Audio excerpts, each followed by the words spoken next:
it all just happened so fast. I call it the Frankenstein tillage machine. Morning, everyone. So I went to an auction yesterday.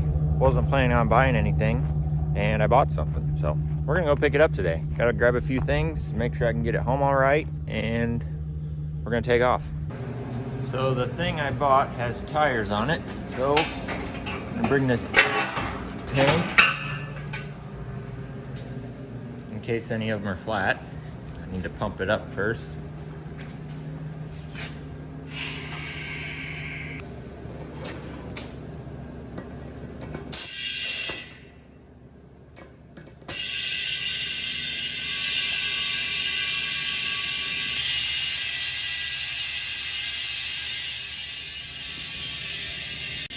This is my little shop at home. It is heated, but it's not big enough to get anything in here like a tractor or any farm equipment, so kind of a mess in here, but oh well.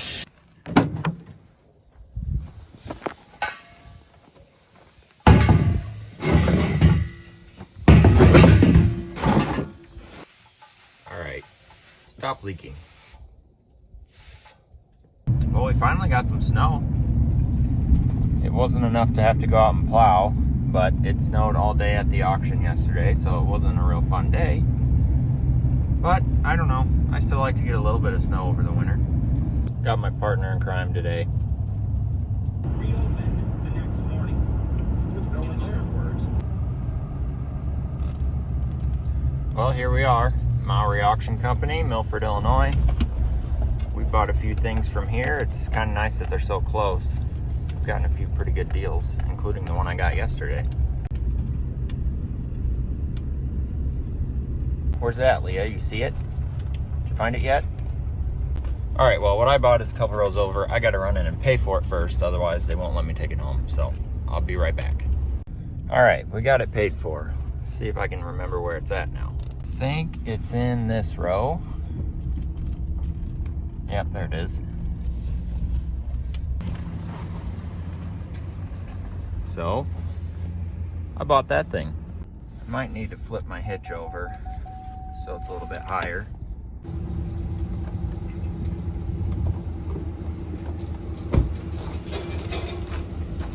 I'll get it one of these days.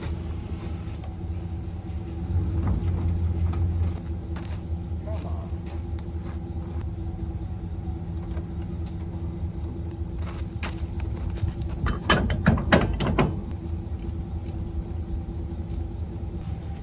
All right, I'm gonna get this thing out of the way real quick. Check things over, make sure we're good to go home. All right, so I'm just gonna kick the tires here, make sure they're aired up, and get this thing home. Come here, Leah. Come here, stay here.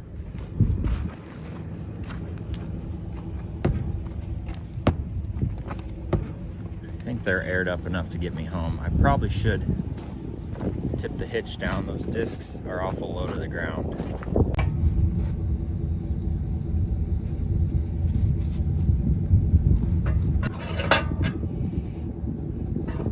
I think while I'm thinking about it, I'm going to put some grease in the bearings too, just to be safe.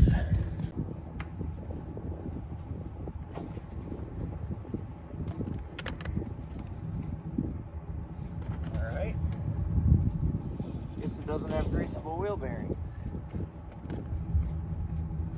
Guess I won't grease it. All right, we got her. Clipping the hitch pin. Got the hoses tied up. These drags on the top here, I just wired them to the frame, so hopefully they won't fall. I'm gonna get this thing home and then I'll tell you more about it. A little wider than I thought, so we're gonna take the back roads. Leah, can I put the window up? It's getting kind of cold in here. She would prefer to hang her head out the window, even though it's 30 degrees. Shoot, I forgot about this narrow bridge. Hope I fit. Oh yeah. We got plenty of room. That was close. All right, we made it. That took a while. 25, 30 miles per hour. All right, here it is, guys. What do you think?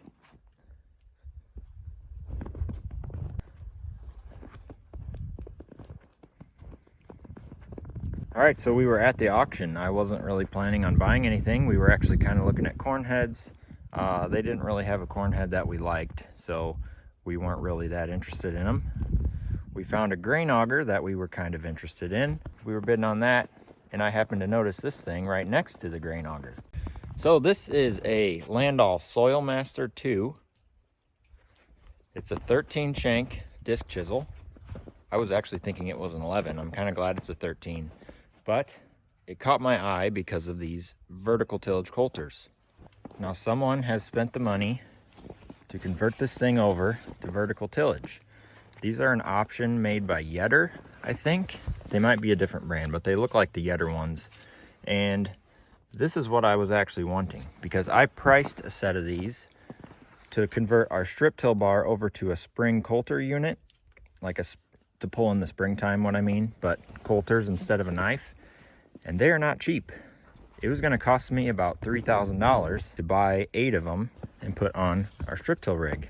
Well, this guy has 13 of them, and I only gave 1,800 bucks for this whole deal.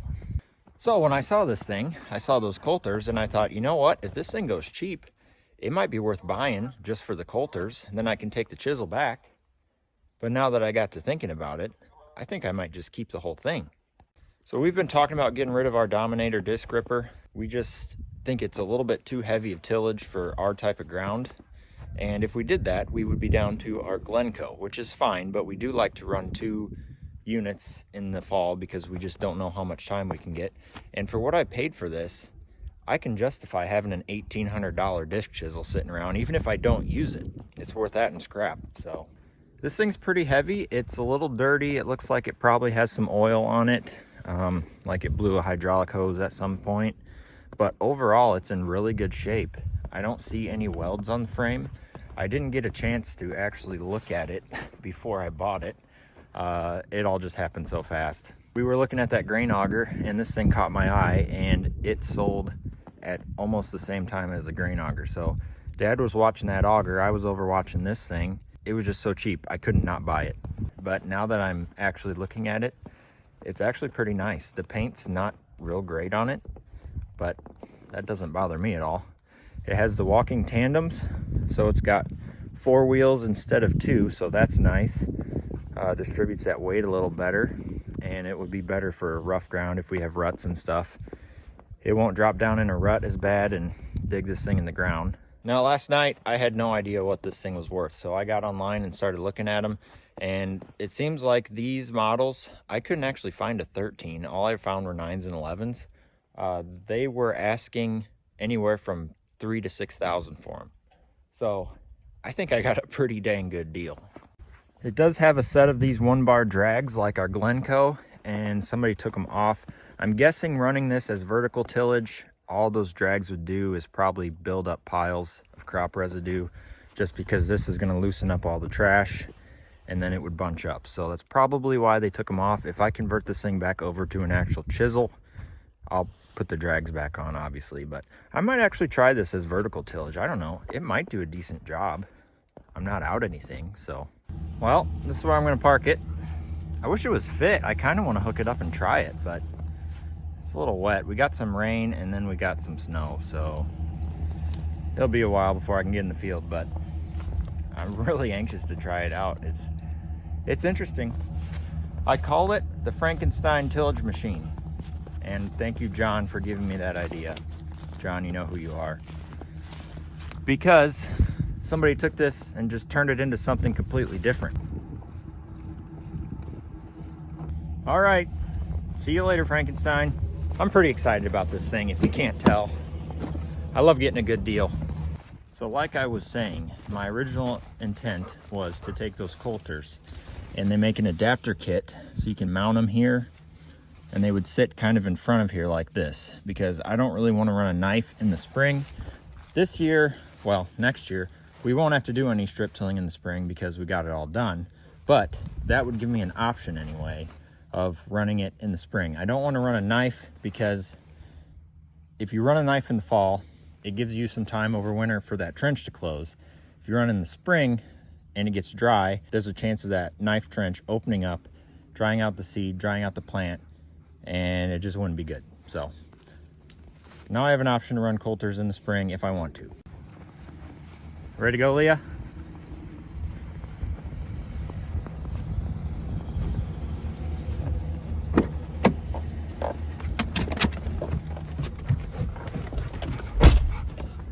Old Blackie's broke down again. I might have talked about this in one of my previous videos. If I did, I'm sorry, but I'm going to be a little repetitive. Blew a power steering line. I got it fixed, and it sat there for a while. I had the truck sitting here while I was using the tractor. Started it up, was going to drive it home, and I didn't have any power steering. So I thought, okay, maybe I didn't get that line tight and it leaked the fluid out or something.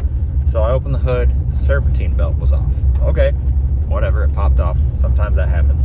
Go to put it back on, and the pulley on the alternator fell off. Brand new alternator, hasn't even been on for 3-4 months, and the pulley fell off. And of course I can't find the pulley or the nut, so gotta order some more parts for it.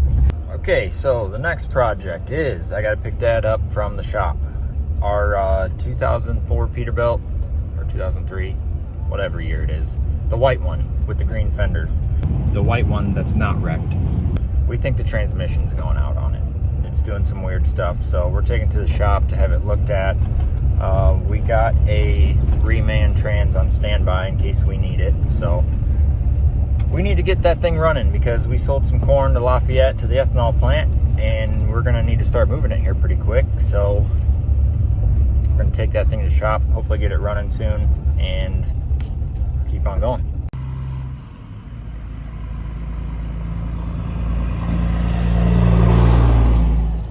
There he goes. I dropped off Leah while I was waiting for him to go by. So the reason why we think the transmission is going out is it was last week one day. I was hauling corn with it, and I noticed that third gear, well, I guess second or third, depending on how you look at it, low 1, 2, or 1, 2, 3, so whatever gear that would be. I call it third gear. It was making kind of a grinding noise, and it had a tick to it. And last summer we had trouble with the PTO engaging for the wet kit, and we took it apart and found a gear tooth. So we were kind of assuming that one of the gears was missing a tooth and the transmission was going to go eventually. So we got a year out of it anyway, so I guess that's not too bad, but we're pretty sure the transmission is about to go. And it's still drivable right now, so we parked it, didn't do anything with it. That way we can still drive it to the shop before it actually grenades itself. So that's what we're doing, taking it to the shop.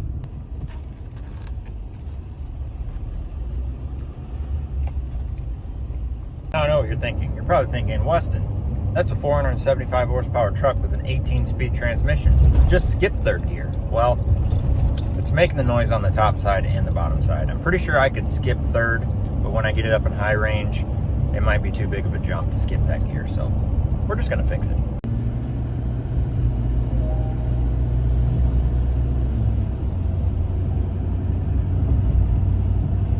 All right, here we are. JJ's truck repair. No, I kind of forgot I needed to end this video until now, so it's a little while later. We got that truck dropped off earlier. JJ's gonna take a look at it. I mean, there's a possibility that there could be something else wrong with it, but we're pretty sure it's a transmission. So we'll find out on that next week. And we got Frankenstein tillage machine picked up. Pretty pumped about that. Maybe it'll get fit. Who knows? We might be able to try it before the end of the year. I don't really know what I'll do with it. I just kind of want to get it in the field and see what it does. I'm pretty excited about it. So that's it for this video. Kind of short video. Thanks for watching, and we'll see you on the next one.